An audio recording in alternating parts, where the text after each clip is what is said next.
এই শব্দ কোনোদিনই হয়তো কেউ ভুলতে পারবে না।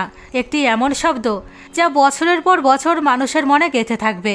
একটি এমন ভয় যা মনে পড়লে মানুষ মাথায় হাত দিয়ে বসে পড়ে, যে একসময় মানুষের সুখ শান্তি আর রাতের ঘুম কেড়ে নিয়েছিল।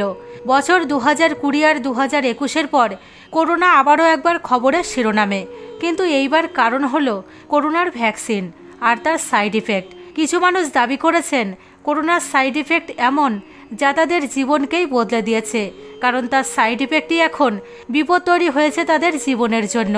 এক ভ্যাকসিন তৈরি করা কোম্পানির ওপর কেস ফাইল করা কিছু মানুষের দাবি যে তারা করোনা সংক্রমণ নয়, বরং করোনা সংক্রমণ থেকে বাঁচার ভ্যাকসিন থেকে তাদের পরিবারের মানুষদের হারিয়েছেন। কিছু মানুষের দাবি এটাও যে করোনা ভ্যাকসিন থেকেই অনেক মানুষের অনেক লোকসানও হয়েছে। আর এর থেকে মানুষের মনে যে প্রশ্ন উৎপন্ন হয়েছে, তার প্রথম প্রশ্ন হলো এই সাইড এফেক্ট কতটা ভয়ঙ্কর, আর দ্বিতীয় প্রশ্ন হলো ভ্যাকসিন লাগানোর 1 বা 2 বছর পরেও কি ভয় পাওয়ার কোনো কারণ আছে? বন্ধুরা, এই সমস্ত কিছুই জানবো আজকের এই ভিডিওতে। কিন্তু তার আগে বন্ধুরা, ভিডিওটিকে একটি ছোট্ট লাইক করে কমেন্টে অবশ্যই লিখুন হর হর মহাদেব, কারণ আপনাদের উৎসাহে আমরা ভিডিও করার অনুপ্রেরণা পাই। আসুন বন্ধুরা, সবার আগে জানা যাক এই সম্পূর্ণ কাহিনীর শুরু কিভাবে হয়েছিল। এই মামলা শুরু হয় ব্রিটেন থেকে। করোনার ভ্যাকসিন অ্যাস্ট্রাজেনেকার হেরে যাওয়ার পর 2 বাচ্চার বাবা জেমি স্কট করোনার ভ্যাকসিনের ওপর প্রথম মকদ্দমা জারি করেন। জেমি স্কট দাবি করেছিলেন অ্যাস্ট্রাজেনেকার কোভিড ভ্যাকসিনের কারণেই তার ব্রেনের ক্ষতি হয়েছে। তিনি দাবি করেন এপ্রিল 2021-এ ভ্যাকসিন নেওয়ার পর তার মাথায় রক্ত জমে যায়, যে কারণে তার ব্রেনের ক্ষতি হয়, আর এই জন্য সে এখন কোনো কাজই করতে পারে না। টিকা লাগানোর এই কোম্পানির ওপর এর পরেও অনেক মানুষ হেরে যাওয়ার কেস ফাইল করে। তাদের দাবি তারা তাদের পরিবারের মানুষদের হারিয়েছেন এই টিকার কারণে। কিছু মানুষ বলেন তারা টিকা লাগানোর পর তাদের অনেক ক্ষতি হয়েছে। জেমি স্কটের উকিল বিবিসি বলেছেন অ্যাস্ট্রাজেনেকার আদালতে জমা করা প্রথম কেসের আধারেই এটা প্রথমবার মানা হয়েছে। করোনার ভ্যাকসিন লাগানোর পর কিছু মানুষের কিছু অসামান্য সাইড ইফেক্ট হতে পারে।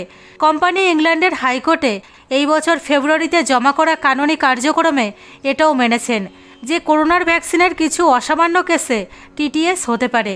অ্যাস্ট্রাজেনেকা এটাও স্বীকার করেছেন এই ভ্যাকসিনের কিছু অসামান্য কেসে টিটিএস হতে পাওয়ার সম্ভাবনা থাকতে পারে, কিন্তু কী কারণে এটি হতে পারে তাই এখনও পর্যন্ত জানা যায়নি। এই কেসের সাথে জড়িত উকিল বলেন টিটিএস এর মানে থ্রম্বোসাইটোপেনিয়া সিনড্রোম।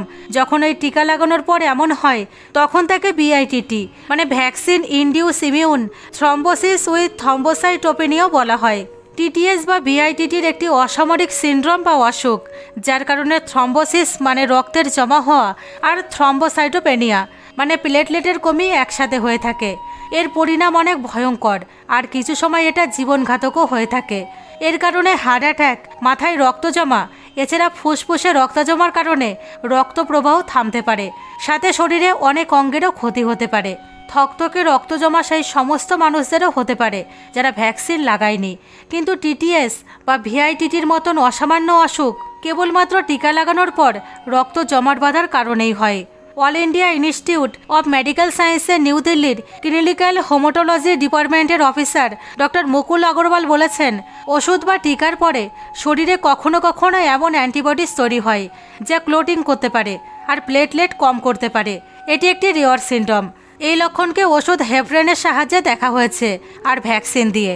ডক্টর মুকুল আগরওয়াল বলেন ওষুধ বা ভ্যাকসিনের পর আমরা 1.5 মাস পর্যন্ত নজরে রাখি যে কোনো গম্ভীর সাইড ইফেক্ট হয়নি তো, কিন্তু বর্তমানে এই সময় বেশিরভাগ হেপারিনের সাথে জড়িত মামলাই দেখা যাচ্ছে, ভ্যাকসিনের সাথে জড়িত নয়। হেপারিন রক্তকে পাতলা করে। যদি আমরা কাউকে হেপারিন দেই তাহলে আমরা তার উপর কড়া নজর রাখি। ডক্টর মুকুল আগরওয়াল বলেন যদি কথা ক্লোটিংয়ের করা হয় তাহলে তা বুকে আর মাথায় ব্যথা উৎপন্ন করে। ক্লোটিং যদি পায়ে থাকে তাহলে তা পায়ে ব্যথা আর পা ফুলাতে পারে। ক্লোটিং যদি বুকে থাকে তাহলে শ্বাস ফোলা আর বুকে ব্যথা হতে পারে। ক্লোটিং যদি মাথায় থাকে তাহলে মাথা ঘোরা, চক্কর আসা, মাথা ব্যথা, দুর্বল লাগা, মাথা ঘুরে পড়ে যাওয়ার মতো লক্ষণও দেখা দিতে পারে। ক্লোটিংয়ের কারণে বমি হতে পারে, আর এই সমস্ত লক্ষণ ক্লোটিংয়ের কারণেই হয়। ইমিউন থ্রম্বোসাইটোপেনিক পুরপুরা একটি দুর্বল অটো ইমিউন ডিসঅর্ডার। ডক্টর মুকুল আগরওয়ালের অনুসারে যেখানে চিকিৎসার কথা তখন কিছু কেসে ডোজের পরিবর্তন করা যেতে পারে। রক্ত জমাট বাঁধা আটকানোর জন্য ওষুধ দেওয়া যেতে পারে। এছাড়া আইভিআইজি দ্বারা মানে নাসের দ্বারা অ্যান্টিবডি দেওয়া যেতে পারে। যা অ্যান্টিবডি ইনফেকশনের সাথে লড়তে সাহায্য করে। এখন প্রশ্ন হলো, ভ্যাকসিন লাগার 1 থেকে 2 বছর পরেও কি ভয় পাওয়ার কোনো কারণ আছে? 2023-এ বিশ্ব স্বাস্থ্য সংগঠন করোনার সাথে জড়িত দুর্বল সাইড ইফেক্টের সম্পর্কে কথা বলেছিলেন, যার মধ্যে থ্রম্বোটিক থ্রম্বোসাইটোপেনিয়া সিন্ড্রোম, যা এক রেয়ার সিন্ড্রোম। পাবলিক হেলথ এক্সপলিসি এক্সপার্ট ডক্টর চন্দ্রকান্ত লাহেরিয়া, যিনি বিশ্ব স্বাস্থ্য সংগঠনের সাথে কাজ করেছেন, তিনি বলেন ভ্যাকসিনের যে অংশ আমাদের রক্তে যায় তা আমাদের ইমিউনিটি সিস্টেমকে অ্যাক্টিভ করে এবং অ্যান্টিবডি তৈরি করে আর অসুখ থেকে লড়াই করার জন্য তৈরি করে। এই কথাটি সব সময় স্মরণে রাখুন। প্রতিটা শরীর আলাদা, কিছু অ্যালার্জি, কিছু প্রতিক্রিয়া, কিছু পার্শ্ব প্রতিক্রিয়াও হতে পারে, শরীরে ব্যথা বা জ্বর হতে পারে, কিন্তু এটা জানা অতি সমস্যার কথা যে কার সাথে কি হবে। বেশি বড় সাইড ইফেক্ট মোটামুটিভাবে 6 সপ্তাহের মধ্যে দেখা যায়। তারপরেও যদি কোনো পরিবর্তন আসে তা ওষুধ বা ভ্যাকসিনের কারণেই হয়েছে তার সম্ভব অত্যন্ত কম। যদি কারোর ভ্যাকসিন 1 থেকে 2 বছর আগে লেগেছে তাহলে তার চিন্তা করার কোনো দরকার নেই, কিন্তু আপনার শরীরে যদি কোনো আচানক করেই পরিবর্তন আসে বা বদল হতে থাকে তাহলে তাও অদেখা করবেন না। শীঘ্রতার সঙ্গে ডাক্তারের সঙ্গে যোগাযোগ করুন এবং ডাক্তারের পরামর্শ নিন। তাহলে বন্ধুরা, করোনার ভ্যাকসিনের সাইড ইফেক্ট সম্পর্কিত আজকের এই ভিডিও আপনাদের কেমন লেগেছে? ভিডিও ভালো লাগলে অবশ্যই চ্যানেলটিকে সাবস্ক্রাইব করবেন, সাথে ভিডিও লাইক করবেন এবং ভিডিওতে কমেন্ট করে আপনার মতামত অবশ্যই জানাবেন এবং ভিডিওটি আপনার বন্ধুবান্ধব, আত্মীয় পরিজনের সঙ্গে শেয়ার করে তাদেরকেও এই অমূল্য ভিডিওটি দেখার সুযোগ করে দেবেন। ধন্যবাদ।